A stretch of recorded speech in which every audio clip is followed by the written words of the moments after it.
Welcome to SolidCAM Professor. I'm Sydney, your SolidCAM Professor, with one of many videos available to you 24 hours a day, 7 days a week. In this recording, we'll be talking about the face milling technology option of Hatch. Note when we choose Hatch, we have the diagram over here showing exactly what Hatch does, going back and forth on the part. If we go on top where the tabs are, you'll see we have a tab called Hatch. Inside this tab, we have all of the controls that are needed for the Hatch operation. For example, we have user-defined angle. At what angle do I want to work on the part? Its default is 0. Now we also have an option of automatic optimal angle. If I use automatic optimal angle, it'll always use the most optimal angle to work on the part, working along the longest section of the part itself. If we want, we can deviate from that particular angle by a specific angle as shown over here. In this particular case, I'll just leave it at user-defined angle. Next, we have our extensions. Now, in FaceMill, we always want our tool to go past the part itself, to completely cover the surface. So if I have an extension along, it'll automatically hit the end of this part over here, plus extend itself either by a percentage of the tool or a specific value that you want. For example, if the tool is a 12 millimeter end mill, and I want it to go 10% past the part, if I go to value, you see that will be 1.2 millimeters past the part. We also have the same option for across the part itself. Continuing down over here, we have our cutting direction. We have it either at one way or where it's defaulted at zigzag. With zigzag, the tool path will go back and forth over the surface until it gets to the other end.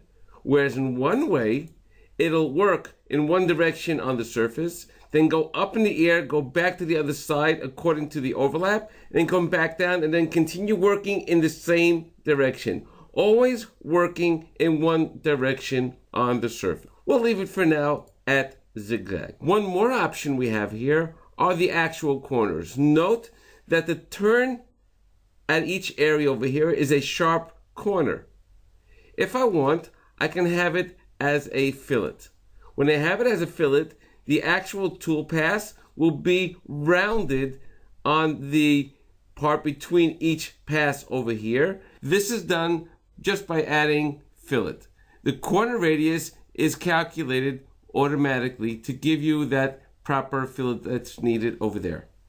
Now, before we hit calculate to take a look at the actual toolpath that we receive from Hatch, let's just go back into technology for a moment, and let's just note that we have a minimum overlap of 30% of the tool diameter. That means 70% of the tool diameter will actually be doing the cutting on the part itself. Let's run our simulation after we calculate it, and we'll do this one step at a time. We'll do this using the top view so we can actually see the tool going actually across the part itself. And what you'll see is as follows. 1, the tool goes down as shown over here, and we have our 10% away from the edge over here, as this is along, 10% away on the along side. Now, as we go across, you'll note that our center of our tool is actually approximately over here. This area is figured out as follows. We had it marked at 0. 0 will actually make it to be over here. What the 70% does, it actually takes it and moves it down to that 70% mark over here. If I were to run the tool pass across, you'll see that it goes across this section over here.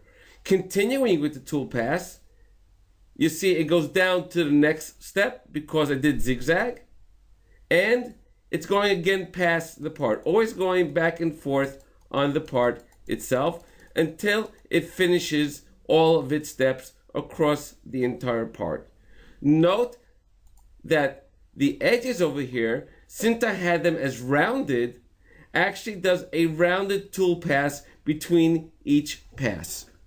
Now going back to our hatch technology, let's make a little change over here. And instead of having it zigzag, this time we'll have it as one way.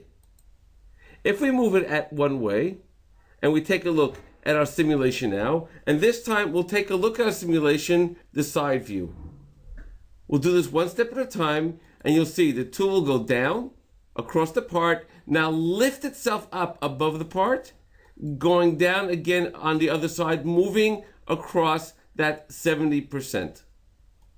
Going across over here, again, going up every single time, keeping the same direction of cutting on the part itself. This is what we call in hatch one way.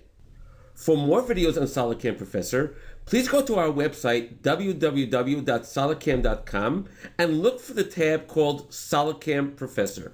Thank you for joining us on SolidCAM Professor. Take care and have a nice day.